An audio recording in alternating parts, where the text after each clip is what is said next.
Muy buenas noches, ¿cómo están? Bienvenidos una semana más a Informe León. En esta ocasión, el último Informe León del año 2020. Esta noche hablaremos de las obras de transformación de los sectores 19º y 21º de Payuelos, ya finalizadas y que se podrán utilizar a pleno rendimiento en 2021. Además, les acercaremos las propuestas artísticas que está preparando la Universidad de León en este momento tan complicado para la cultura. Y recuperamos un reportaje con el que damos un paseo por las esculturas urbanas que contemplan la capital leonesa desde el siglo XVIII. Tras este breve resumen, comenzamos Informe León.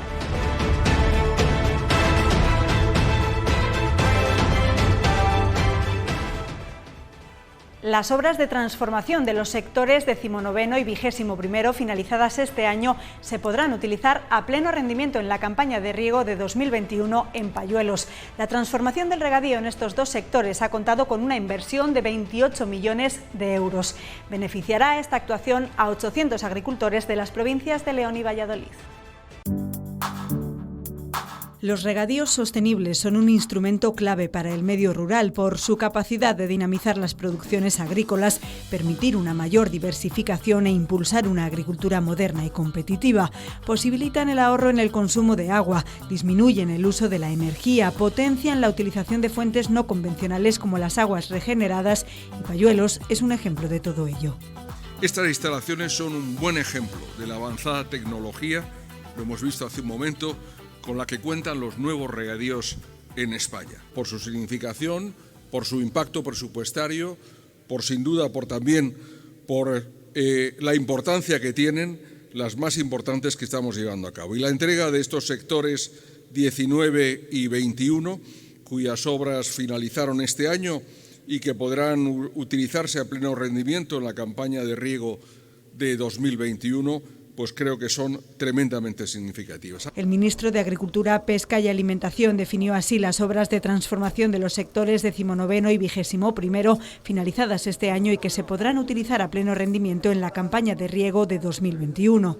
En su visita a la zona, Luis Planas destacó que la transformación del regadío en ambos sectores ha contado con una inversión de 28 millones de euros y beneficiará a 800 agricultores de 4.600 hectáreas pertenecientes a 9 municipios de las provincias de León y Valladolid. Que suponen un beneficio para aproximadamente 800 agricultores, un total de 4.600 hectáreas regables en 9 municipios de la provincia de León y también, como se decía hace un momento, de la provincia de Valladolid, cuyos alcaldes están aquí presentes. Forman parte de los 14 sectores del área de transformación centro CEA de esta subzona de Payuelos que está llevando a cabo el Ministerio y que suman un total de 230 millones de euros. Las obras en Payuelos, de las más importantes del país, son un ejemplo de lo que se quiere hacer en el futuro. El triángulo mágico del regadío eficiente, de la innovación y la digitalización y también de los jóvenes que se incorporan a nuestro tejido productivo y que producen este medio rural que queremos vivo de cara al futuro. Y queremos agua para nuestros agricultores, para nuestros ganaderos, pero la queremos utilizar bien, de forma eficiente, con sistemas de riego localizado, con contadores, con todos los medios tecnológicos que hace un momento se nos presentaban.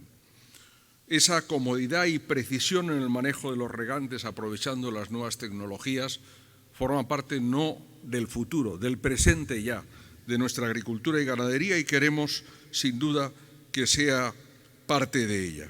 Para el presidente de la Comunidad de Regantes, Payuelos en 10 años ha pasado de la noche al día. La situación de Payuelos en cuanto a ejecución de obras ha dado un giro radical y favorable. Estamos muy ilusionados en la comarca de Payuelos con el proceso y con la vía de ejecución, tanto por la Dirección General de Regadíos del Ministerio de Agricultura como la Junta de Castilla y León. 2021 contará con más de 300 millones de euros para transformar y modernizar los regadíos en España de manera complementaria a las actuaciones que llevan a cabo los gobiernos autonómicos. Sumando los presupuestos del Ministerio y los del Plan de Recuperación, vamos a contar este año próximo, 2021, con 306,1 millones de euros para transformar y modernizar los regadíos en España. Quiero decirles que es la mayor inversión realizada en este siglo por parte del Ministerio en esta materia. Y ello complementará los fondos de desarrollo rural y la parte del plan de recuperación que gestionan comunidades autónomas y que también aportará en materia de innovación y en materia de digitalización importantes avances. En este sentido, el consejero de Agricultura, Ganadería y Desarrollo Rural, Jesús Julio Carnero, abogó por dar continuidad en los sectores que quedan en la zona centro, del 6º al 14º, que supondrán más de 10.800 hectáreas y una inversión de 95 millones de euros. Estamos en un momento importantísimo para la negociación de la PAC y también para la definición de una figura medular dentro de esta nueva arquitectura, que es precisamente la de los ecoesquemas, y yo creo, así lo consideramos desde la Junta de Castilla y León, que el regadío necesariamente tiene que estar ahí. Payuelos, expresión, como decía, de colaboración. Nosotros desde la Junta de Castilla y León en este mandato tenemos como deber el crear 30.000 hectáreas bien transformadas o bien modernizadas de regadío en nuestra comunidad autónoma, y el 40% lo van a ser aquí en la provincia de León, y expresión de ellas son también, como no, Payuelos. Un compromiso, el de Payuelos, que es claro entre ambas administraciones a partir de nuestro plan coordinador, es que tenemos que seguir dando continuidad a Payuelos. Tenemos que seguir trabajando Payuelos en esos sectores que todavía quedan, en esos sectores que, como decía el presidente, son los de la zona centro, del sector 6º al sector 14, y que va a suponer las actuaciones en más de 10.800 hectáreas con una inversión superior a los 95 millones de euros. El ministro comprometió celeridad para culminar los trabajos iniciados el pasado año en los sectores 16º y 18º con una inversión de más de 27 millones y confirmó el encargo a Traxa de los sectores 15º y 20º con una inversión de 29 millones. Los sectores 16 y 18 se iniciaron en el año 2019 y actualmente se están ejecutando, con una inversión total de más de 27 millones de euros. Este año, y a pesar de la situación que vivimos con ocasión del coronavirus, hemos conseguido aprobar y encargar a Traxa las secciones los sectores 15 y 20 con más de 29 millones de euros en total, ambos a buen ritmo de ejecución. Proyectos como esta modernización hacen que la agricultura española sea más sostenible y competitiva, al tiempo que ofrece mayores oportunidades para los jóvenes. Su incorporación a la actividad agraria contribuye a mantener el tejido productivo en un medio rural que así seguirá vivo.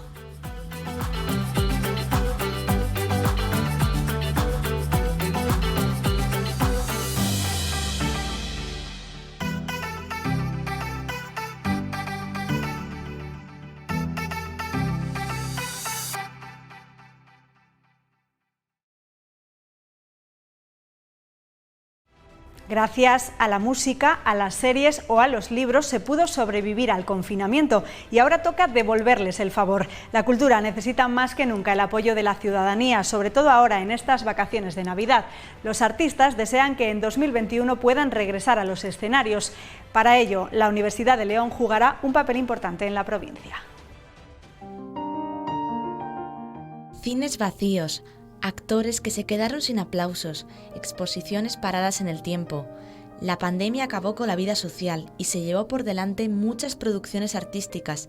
Sin embargo, el arte aún se mantiene en pie. Actualmente se está trabajando para recuperar todos los compromisos posibles que quedaron en suspenso precisamente por la pandemia, y a partir del confinamiento, en el mes de mayo, la programación de nuestras actividades ha transcurrido con normalidad y lógicamente cumpliéndose las medidas sanitarias. En cada curso académico, la Universidad de León prepara una amplia oferta cultural, una programación que se dirige no solo a profesores y alumnos, sino a toda la ciudad, y que en su mayor parte es gratuita.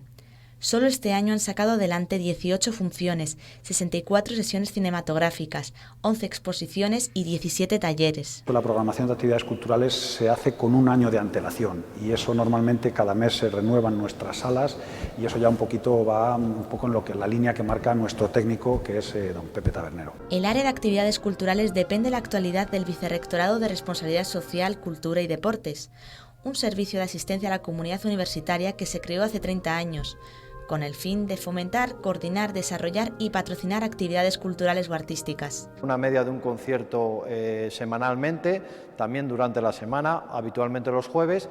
El sábado siempre hay teatro. Quiere decir que en el 99% de las ocasiones vamos a encontrar teatro y el domingo hay cine de estreno. La institución cuenta con diferentes infraestructuras, como el Teatro Albéitar, para el desarrollo de todo tipo de eventos. Nuestro teatro tiene una acústica extraordinaria.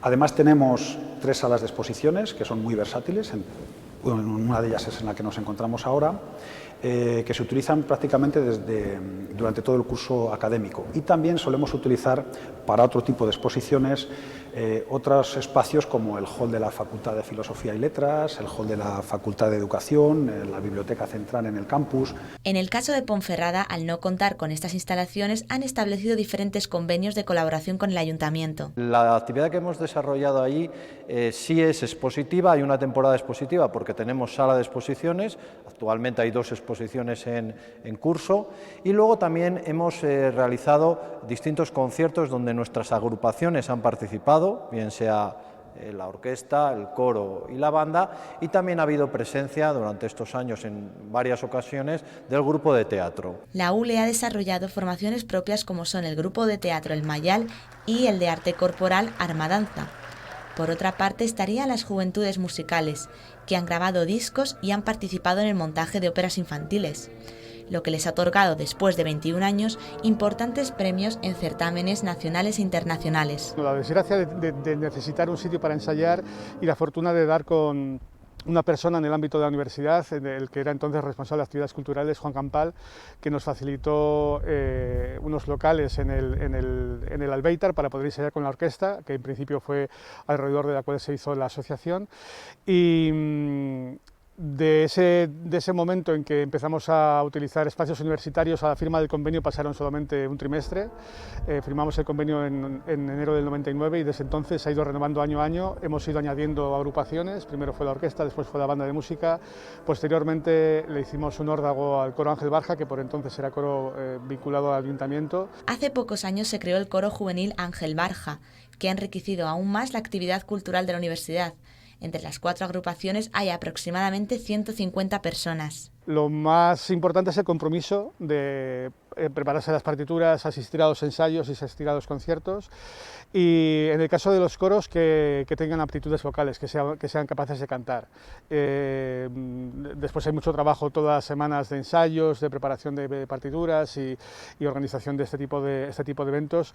Aún, ya te digo, con todas las circunstancias de la pandemia, comenzamos la desescalada, digamos, con la orquesta en julio, con la banda en septiembre, octubre, porque tuvimos que buscar un sitio que pudiera acoger, como habéis visto, tanta gente, instrumentos de viento, que tuvieran la suficiente separación, que tuvieran el suficiente volumen de aire. La música ha ayudado a que los jóvenes se vayan de la situación y que se enfrenten a la vida desde un punto de vista más optimista. Las circunstancias de confinamiento en cada casa eran muy diferentes. Sí que es cierto que el tocar un instrumento ha ayudado mucho a muchos chavales a tener una vía de escape, una vía de expresión, una vía de ver las cosas de otra forma, de no enfrentarse de una forma muy cruda a la tragedia.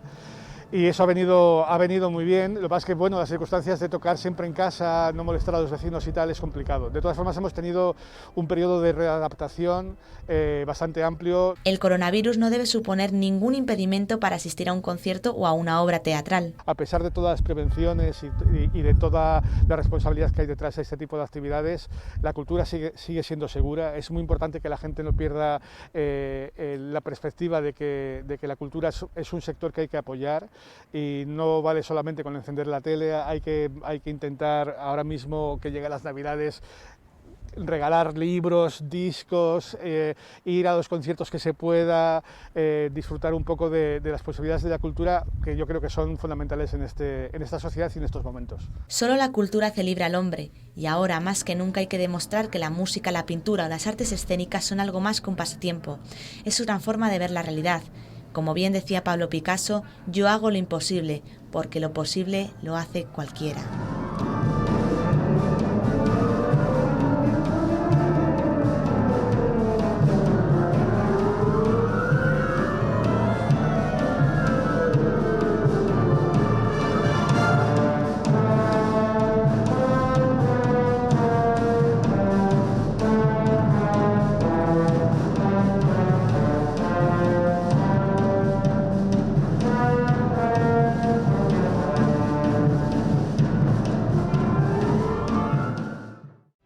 Admiradas o polémicas, las esculturas urbanas son parte del paisaje de la ciudad de León. Hoy recuperamos un reportaje en el que les invitamos a realizar un recorrido visual por esas huellas artísticas, desde las más antiguas, como fuentes del siglo XVIII, como la de Neptuno, hasta las más fotografiadas, como el Puente de los Leones o Gaudí, hasta las decenas de obras que comenzaron a proliferar a partir de los años 90 en rotondas, plazas o rincones. Su objetivo no es otro que enriquecer el espacio urbano.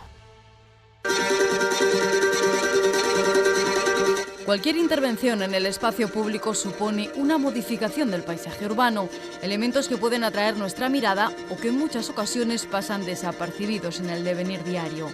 Son las esculturas urbanas que poblan ciudades como León y que en las últimas décadas han abierto a la capital a la creación contemporánea.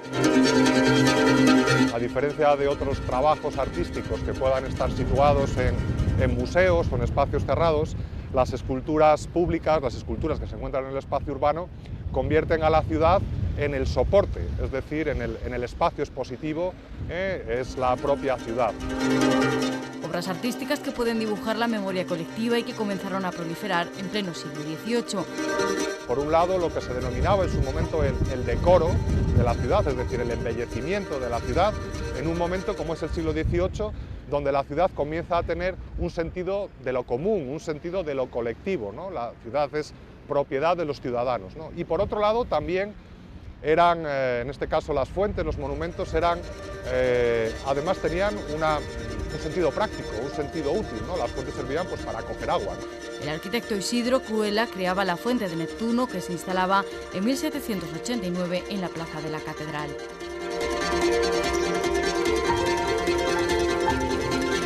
Pero en 1913 era desmontada para no robarle belleza a la pulcra leonina. No fue hasta 1931 cuando el alcalde Miguel Castaño la recuperó para la Plaza Mayor.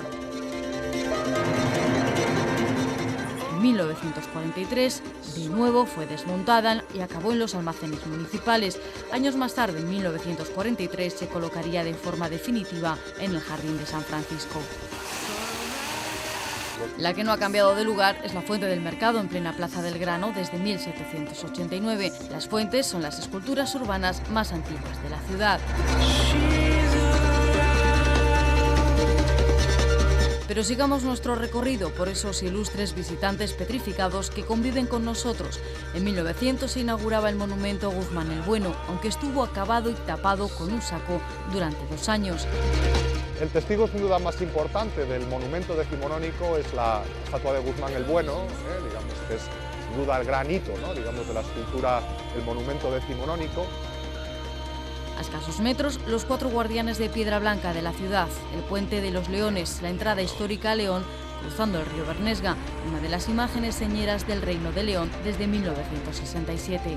Los trabajos de Víctor de los Ríos, ¿no? El Quijote pensante en Sierra Morena, ¿no? Hoy situado en el campus de Vegazana, y también los leones del puente, ¿no? También obra de este mismo autor, de Víctor de los Ríos.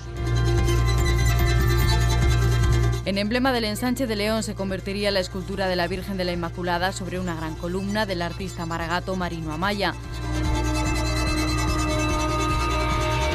Otra Virgen, la Blanca, preside la fachada de la Catedral de León. En la actualidad, la copia perfecta de Andrés Seoane sustituye a la original, que data de 1456. Sobre un crucero descansa el peregrino de San Marcos. Especial es el homenaje que esta escultura rinde a los 1.511 represaliados durante el franquismo en la provincia de León. Un monumento en el cementerio de la ciudad impulsado por el Foro de la Memoria en recuerdo de la fosa común en el que acabaron casi 2 millares de leoneses entre julio de 1936 y principios de 1939, muchos prisioneros de San Marcos fusilados después. Entre los artistas que han alumbrado las esculturas urbanas hay un gran listado de nombres, algunos de una importante trayectoria. Amancio González, un escultor no solamente reconocido, ¿no?, a nivel local o provincial, sino con un gran reconocimiento a nivel incluso internacional, ¿no?, con un trabajo muy extenso por toda la geografía mundial, que desde luego representa un poco, yo creo, que esa nueva generación de escultores. Las manos de Amancio González crearon también en 1998 un canto poético con esta figura sentada con pájaro muerto, que estuvo unos años en un museo de Gijón antes de ubicarse en el barrio romántico de León. Curiosa es también la leyenda que envuelve a la figura del arquitecto Antonio Gaudí, sentado frente a su obra, el edificio Botines, y con la única compañía de una paloma que asemeja una figura de Lladró. Es una de las esculturas más fotografiadas por los turistas. Sin embargo, hay quien dice que esta imagen, fundida en bronce, no corresponde al genial arquitecto catalán, sino al escritor asturiano Leopoldo Alas Clarín, y que fue comprada a un ayuntamiento del Principado que la había encargado. Frente a él, San Jorge, que preside la fachada de Botines. La imagen, Lanceando al dragón, obra de Seoane, y donde en 1950 se encontró oculto en el pedestal un tubo de plomo con dibujos y planos del edificio firmados por Gaudí en 1891.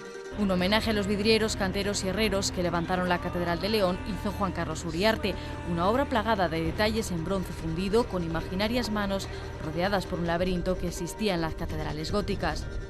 Homenajes anónimos salpican también la ciudad. A escasos metros, el divorciado de Jesús Trapote, una pareja hiperrealista muy fotografiada por los visitantes de la ciudad. Hoy en día, sin embargo, el arte o las artes van un poco hacia una idea más abierta del arte público, de la escultura pública, es decir, no tanto la conmemoración, digamos, la idea del monumento antiguo, sino más bien la generación, ¿no?, digamos, de ideas o lecturas mucho más abiertas en torno al espacio urbano, en torno a la sociedad urbana. Obras con discurso que el viandante debe interpretar, como el Quijote en Sierra Morena del campus universitario. Hay algunas, bueno, pues que por su propia materialidad, digamos, son más autosuficientes, es decir, se conservan más por sí mismas, y hay otras que exigen, diríamos, una atención más constante, ¿no?, por parte de las instituciones públicas, ¿no?, que realmente son quienes las han encargado y por lo tanto quienes deben velar también, en cierto modo, por su conservación. Encargada en 1964 por la Caja de Ahorros a Víctor de los Ríos, permaneció durante años en el Alto del Portillo, casi 5 metros de figura de piedra sentada en una roca sin armadura y medio desnuda. Medita desde hace años a la vista de miles de estudiantes. Un campus donde tropezarse con otras piezas como la conmemoración a la piedra de Boñar, que sugiere el torso de una figura humana. Unas esculturas que a veces no tienen una buena acogida, como le ocurrió a las moscas de Eduardo Arroyo. Es una obra que, bueno, también pues, ha quedado en parte incompleta, ¿no?, a lo que era el proyecto del autor. Después también las informaciones sobre el coste de la pieza, ¿no?, también han generado un cierto malestar entre la ciudadanía. Un conjunto escultórico en Puerta Castillo retrasado durante una década y con un coste muy polémico. ¿No? Porque al final el ciudadano es quien va a ser el espectador, el usuario cotidiano de esos trabajos y, por supuesto, ¿no?, el uso correcto de los fondos públicos, yo creo que repercutirá, digamos, en el buen aprecio de las obras por parte de la ciudadanía y también en el enriquecimiento de la ciudad. El barrio de Santa Marina convive con una enorme mosca sobre la pared de la antigua iglesia, un unicornio colgado de una grúa ante la muralla, 20 pequeñas moscas y 20 cabezas con una tela de araña, además del dios Eolo colocado sobre la vieja entrada de la ciudad romana. La mayoría de las esculturas son sufragadas con dinero público, aunque hay otras fruto de acuerdos o donaciones, como el león ubicado en 2001 en esta glorieta del barrio de Eras de Renueva. Fue una donación fruto del hermanamiento con la ciudad homónima León de Guanajuato. Una obra donada por un escultor mexicano, digamos, fue el acontecimiento del hermanamiento, ¿no?, digamos, de las ciudades homónimas de León y de la ciudad mexicana de León. Una experiencia que se repetirá dentro de unos meses con esta escultura en homenaje a los tendones de León, que se fabricará en México y se ubicará en la explanada de la Junta. A partir de los años 90, las esculturas urbanas comenzaron a multiplicarse por toda la ciudad, ocupando glorietas, rincones y todo tipo de espacios. En primer lugar, por las peatonalizaciones, ¿no?, que se han llevado a cabo en el conjunto histórico y posteriormente también con la apertura de nuevos barrios, ¿no?, nuevos polígonos residenciales, la presencia, por ejemplo, de nuevas glorietas, nuevos espacios, nuevas plazas, ¿no?, pues ha demandado, ¿no?, pues en gran medida muchos de estos trabajos. Recuerdos a personajes ilustres como el músico Ángel Barja, el maestro o Don Alonso o el escritor leonés Padre Isla. Escultura es un paisaje de arte público que, bueno, pues sería desde luego muy conveniente que se siguiera enriqueciendo y siempre con, bueno, pues los criterios de calidad, ¿no?, pues más cuidados posible, ¿no?, por parte de las autoridades municipales. Todos forman parte ya del paisaje artístico de la calle.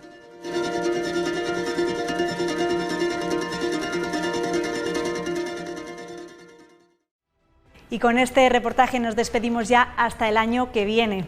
Informe León realiza una pausa navideña, pero regresará en enero. Hasta entonces, disfruten de las fiestas y sean felices. Adiós.